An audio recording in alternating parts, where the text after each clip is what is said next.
Da sabato 19 ottobre a domenica 27 ottobre la comunità di Aragona accoglierà il reliquario del beato Giuseppe Puglisi, il primo sacerdote ucciso dalla mafia il 15 settembre del 1993, giorno del suo compleanno, a distanza di pochi mesi dal grido del Papa Giovanni Paolo II nella Valle dei Templi di Agrigento. Proclamato beato da Papa Benedetto XVI durante la celebrazione eucaristica a Palermo il 23 maggio del 2013. Il reliquiario custodisce un frammento della costola di Don Pino Puglisi che proviene dalla diocesi di Palermo.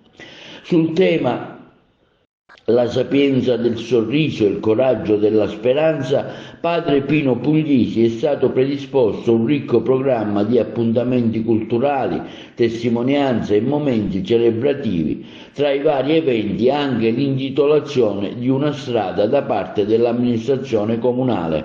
Sulla festa abbiamo sentito Don Angelo Chillura. Da sabato 19 ottobre a domenica 27 la comunità di Aragona accoglierà la reliquia del beato Giuseppe Puglisi. È un'attenzione che ha avuto l'arcivescovo di Palermo, Monsignore Lorefice.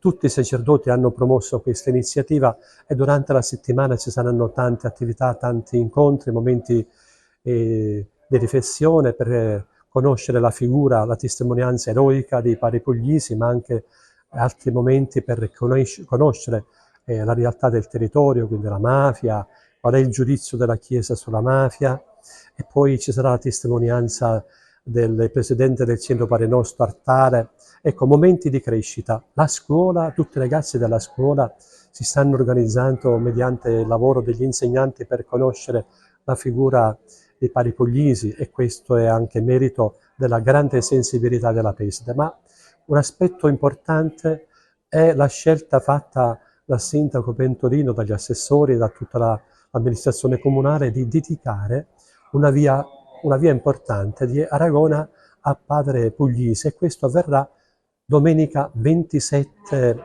ottobre alle ore 17. Sarà presente l'arcivescovo di Palermo, Monsignor Lorefice, sarà presente il prefetto e le altre autorità, e poi la giornata si concluderà, e tutta la settimana si concluderà con la celebrazione della Santa Messa in Chiesa Madre